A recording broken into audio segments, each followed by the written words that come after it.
Hi everybody, Namaste.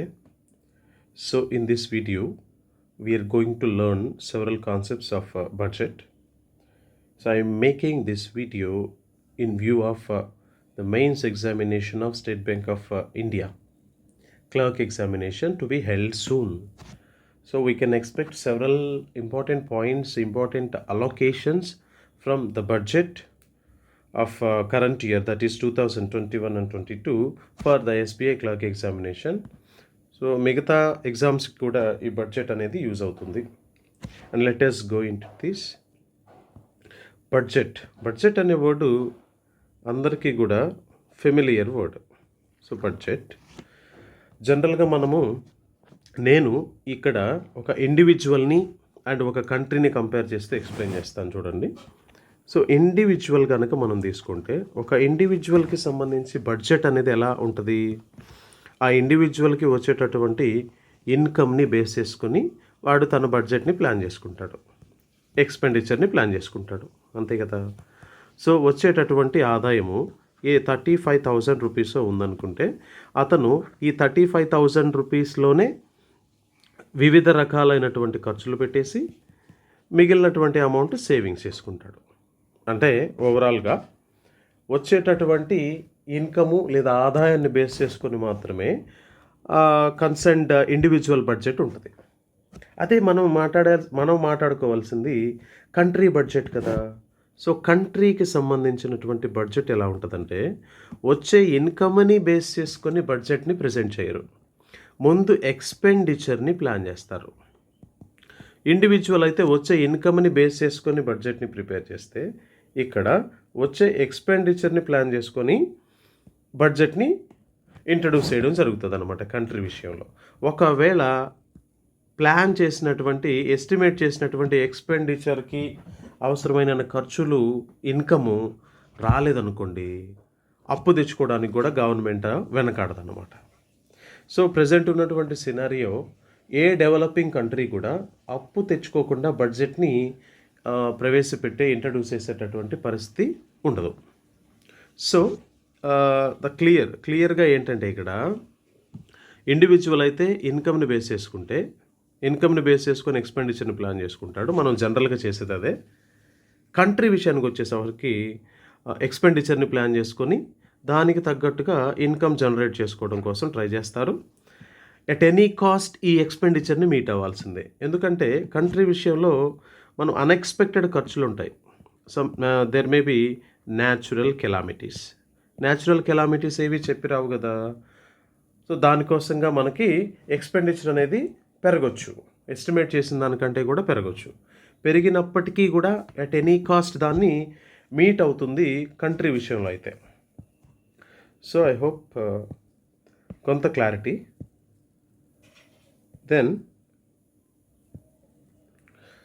బడ్జెట్లో మెయిన్గా ఏముంటాయంటే, బడ్జెట్లో ప్రధానంగా ఎక్స్పెండిచర్ ఉంటుంది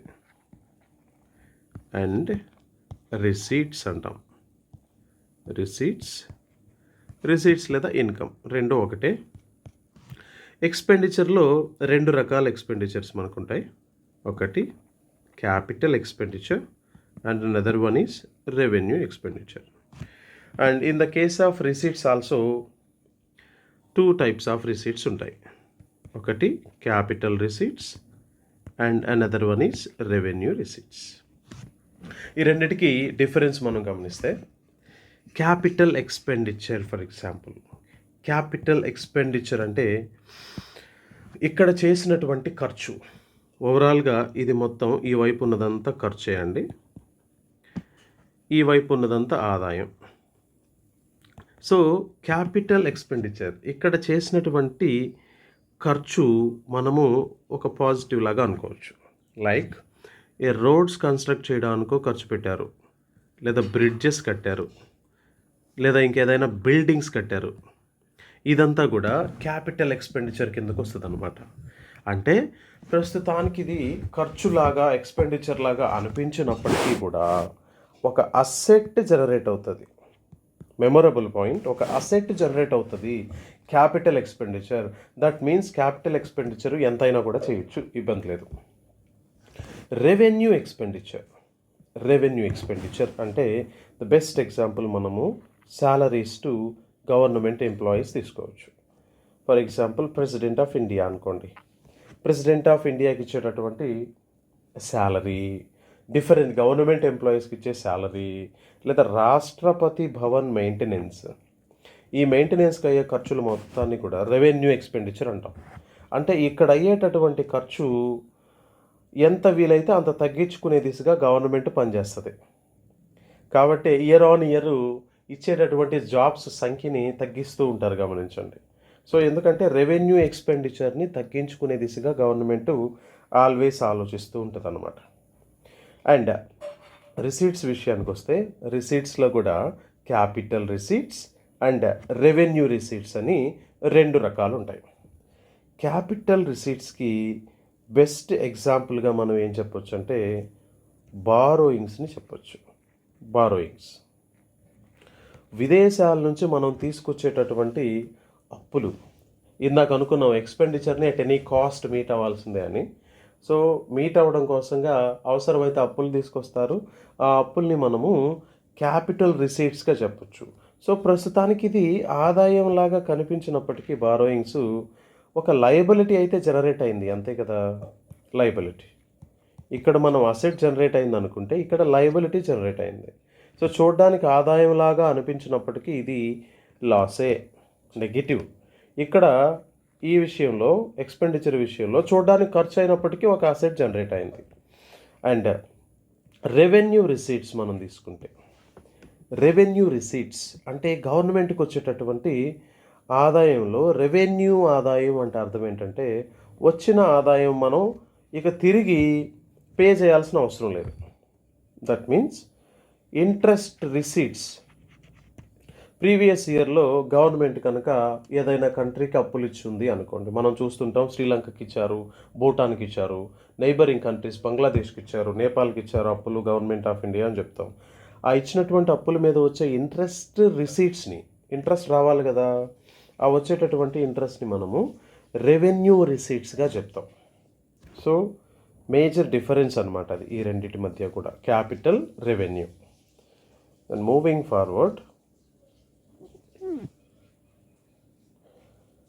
the word budget has its origin in the French word అన్నారు. సో బగోటీ అనే ఫ్రెంచ్ పదం నుంచి బడ్జెట్ అనే వర్డ్ని డిరైవ్ చేశాము. సో దీనికి అర్థం ఏంటంటే లెదర్ బ్రీఫ్ కేస్. మనం జనరల్గా ఫైనాన్స్ మినిస్టర్ బడ్జెట్ అని ఎప్పుడు చూసినా కూడా ఫైనాన్స్ మినిస్టర్ మనకి ఒక బ్రీఫ్ కేస్తో కనిపించే ఇమేజెస్ పేపర్లో ఉంటాయి. బడ్జెట్ అనగానే బ్రీఫ్ కేస్ అన్నటువంటి ఒక ఐడియా ఉంటుంది అనమాట ప్రతి ఒక్కరికి కూడా. So traditionally budget documents which primarily include papers related to revenue, receipt, expenditure as well as the speech of finance minister were carried in a brown briefcase. It is a legacy from British. So British ఇండియాలో budget ప్రవేశపెట్టినప్పటి నుంచి కూడా ఒక tradition ఇండియాలో కొనసాగుతూ ఉంది. ఒక brown brief కేసులో ప్రజెంట్ చేస్తారు బడ్జెట్ని. అయితే ఆ కలర్స్ ఈ మధ్య కాలంలో మారుతూ ఉన్నాయి. Recent budget that is 91st బడ్జెట్లో అయితే ఆ కలరు మెరూన్ కలర్గా ఉంది అనమాట. హవెవర్ ఇప్పుడు మనం ఇక్కడ ఈ ఎక్స్పెండిచరు ఇవి మాట్లాడాం, క్యాపిటల్, రెవెన్యూ ఎక్స్పెండిచర్ మాట్లాడాం. మనకి బడ్జెట్ అనగానే మెయిన్లీ ఒక 3 types ఆఫ్ డెఫిసిట్స్ ఉంటాయండి. 3 types ఆఫ్ డెఫిసిట్స్. డెఫిసిట్ అనగానే, డెఫిసిట్ అంటే సెన్స్ అర్థం ఏంటి, లోటు అని అర్థం. డెఫిసిట్ లోటు. లోటుకి opposite word surplus. So surplus అనేది పాజిటివ్, డెఫిసిట్ అనేది లోటు. ఇది లోటు, ఇది మిగులు. లోటు, మిగులు. అయితే revenue deficit, fiscal deficit, primary deficit అని 3 రకాల డెఫిసిట్స్ ఉంటాయి బడ్జెట్ విషయానికి వచ్చేసరికి. రెవెన్యూ డెఫిసిట్ అంటే అర్థం ఏంటంటే ఇందాక పైన మనం మాట్లాడినట్టుగా రెవెన్యూ ఎక్స్పెండిచర్ మాట్లాడాం లెఫ్ట్ సైడు, రెవెన్యూ రిసీట్స్ మాట్లాడాం రైట్ సైడ్. ఆ రెండింటి మధ్య డిఫరెన్స్ని రెవెన్యూ డెఫిసిట్ అంటాం. సో చాలా ఇంపార్టెంట్ రెవెన్యూ ఎక్స్పెండిచర్కి రెవెన్యూ రిసీట్స్కి మధ్య ఉన్నటువంటి డిఫరెన్స్. అండ్ ఇంకోటి ఫిస్కల్ డెఫిసిట్ అన్నాం. Fiscal deficit it is difference between total expenditure and total income, revenue, total expenditure మధ్య ఉన్నటువంటి డిఫరెన్స్. అంటే లెఫ్ట్ సైడ్ మనం మాట్లాడినటువంటి expenditure revenue minus right side మాట్లాడినటువంటి ఎక్స్పెండిచర్ రెవెన్యూ యొక్క డిఫరెన్స్ని ఫిస్కల్ డెఫిసిట్ అంటాం. అయితే ఇక్కడ మెయిన్లీ గుర్తుపెట్టుకోవాల్సింది ఏంటంటే ఇట్ ఎక్స్క్లూడ్స్ బారోయింగ్స్. అప్పులు లేకుండా లెఫ్ట్ సైడ్కి రైట్ సైడ్కి కనుక డిఫరెన్స్ చెప్తే దాన్ని ఫిస్కల్ డెఫిసిట్ అంటాం. అప్పుల్ని ఇంక్లూడ్ చేస్తూ పైన మాట్లాడినటువంటి లెఫ్ట్ సైడు రైట్ సైడ్ని డిఫరెన్స్ని క్యాలిక్యులేట్ చేస్తే దాన్ని మనము బడ్జెటరీ డెఫిసిట్ అంటాం. వెరీ ఇంపార్టెంట్, గుర్తుండాలి. And primary deficit, third one is primary deficit. Primary deficit అంటే ఏంటంటే fiscal deficit minus interest payments. So మనం తీసుకొచ్చినటువంటి అప్పుల మీద మనం ఎవ్రీ ఇయర్ వడ్డీ కట్టాలి కదా, ఆ వడ్డీని ఫిస్కల్ డెఫిసిట్లో నుంచి తీసేస్తే మిగిలేదే ప్రైమరీ డెఫిసిట్ అనమాట. సో ఫిస్కల్ డెఫిసిట్ని ఎందుకు క్యాలిక్యులేట్ చేస్తారండి అంటే ఫిస్కల్ డెఫిసిట్ని క్యాలిక్యులేట్ చేయడంలో మెయిన్ ఉద్దేశం ఏంటండి అంటే అప్పులు ఎన్ని ఉన్నాయో లెక్క కట్టాలి, బారోయింగ్స్ ఎన్ని ఉన్నాయో క్యాలిక్యులేట్ చేయాలి. అండ్ ఇయర్ బై ఇయర్ ఆ బారోయింగ్స్ని తగ్గించుకుంటూ వెళ్ళాలా, పెంచుకోవాలా, తగ్గిస్తూ వెళ్ళాలి. సో తగ్గించుకుంటూ వెళ్ళడానికి అంటే తీసుకొచ్చినటువంటి అప్పుల్ని ప్రుడెంట్గా, జాగ్రత్తగా ఖర్చు పెట్టడానికి ఇండియాలో ఒక ప్రత్యేకమైనటువంటి చట్టం ఉంది. దాన్ని మనము FRBM యాక్ట్ అంటాం, fiscal responsibility and budget management act అంటాం. The act introduced in the year 2003, it is an act of Parliament of India to institutionalize financial discipline, reduce India's fiscal deficit, improve macroeconomic management and the overall management of the public funds by moving towards balanced budget and strengthen fiscal prudence. So వీలైనంత తక్కువ అప్పుల్ని తెచ్చుకుంటూ తీసుకొచ్చినటువంటి అప్పుల్ని చాలా జాగ్రత్తగా ఖర్చు ఎలా పెట్టాలో ఈ చట్టం చెప్తుంది అన్నమాట. Introduced in the year 2003.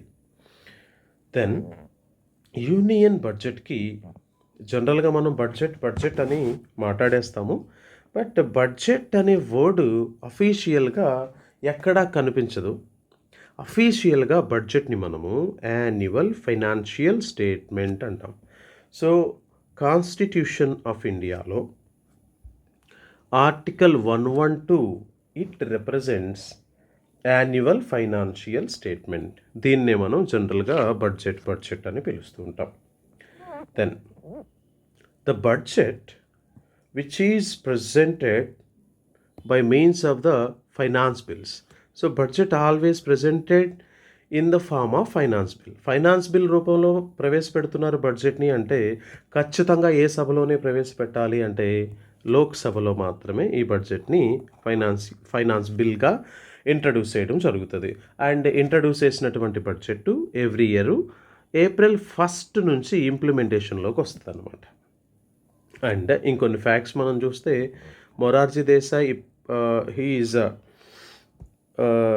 he has presented largest number of budgets. He has presented 10 budgets, which is the highest in count, followed by Chidambaram 9 budgets and Pranab Mukherjee 8 budgets. And union budget for independent India, the first union బడ్జెట్ని ప్రవేశపెట్టింది ఎవరంటే mister RK Shanmugam Chetty on 26 November 1947. And present budget ఎన్నవది అంటే 91st బడ్జెట్. Next one, on 1st February 2021 finance minister Nirmala Sitharaman presented the first paperless budget. This was done due to ongoing COVID-19 pandemic. ఇది మనందరికీ తెలిసినటువంటి విషయమే. పేపర్లెస్ బడ్జెట్ని ప్రవేశపెట్టారు. అంటే మనం ఇందాక ప్రీవియస్గా అనుకున్నట్టు ఒక పెద్ద బ్రీఫ్ కేసు, దానిలో పెద్ద పెద్ద డాక్యుమెంట్స్ ఇవన్నీ కనిపించవు అన్నమాట. పేపర్లెస్ బడ్జెట్ని ఇంట్రడ్యూస్ చేయడంతో పాటు ఒక మొబైల్ యాప్ను కూడా ఇంట్రడ్యూస్ చేశారు ఈసారి. సో బడ్జెట్ డీటెయిల్స్ మొత్తాన్ని మనము ఆ మొబైల్ యాప్లో చూసుకోవచ్చు. దెన్ విత్ దిస్ మూవ్ బాహి ఖాతా a ledger wrapped in red cloth has been completely removed from this year. ఎందుకంటే డిజిటల్ బడ్జెట్ని ప్రవేశపెట్టారు కాబట్టి ఈసారి నుంచి ఆ పరిస్థితి లేదన్నమాట. It is also considered a move to strengthen Prime Minister Narendra Modi's ambitious Digital India mission. Yes, Digital India mission. Each and every aspect in India must be digitalized. మనం చూస్తున్నాం డిజిటల్ పేమెంట్స్, డిజిటల్ డాక్యుమెంట్స్ అన్నిటినీ కూడా digitalise చేస్తూ ఉంది India. And ఇంకొక interesting concept ఏంటంటే బడ్జెట్కి సంబంధించి halwa ceremony and budget brief case, ఇది ఆల్రెడీ మాట్లాడాం. హల్వా సెరమనీ ఏంటంటే జనరల్గా ఒక బడ్జెట్ని ప్రిపేర్ చేస్తూ ఉన్నారంటే అది ప్రీవియస్ ఇయర్ దట్ మీన్స్ ఇప్పుడు for example the current year is 2021 and 22, right? 2021 and 22. దీనికి ప్రీవియస్ ఇయర్ 2020 and 21. ఈ ప్రీవియస్ ఇయర్లో సమ్ అరౌండ్ అక్టోబర్ నవంబర్ నాటికి ఈ ప్రాసెస్ స్టార్ట్ అవుతుంది అనమాట. బడ్జెట్ అనేది every year February 1st introduce చేసినప్పటికీ, ప్రవేశపెట్టినప్పటికీ ప్రీవియస్ ఇయర్ అక్టోబర్ నవంబర్లోనే ఈ ప్రాసెస్ స్టార్ట్ అయిపోతుంది అనమాట.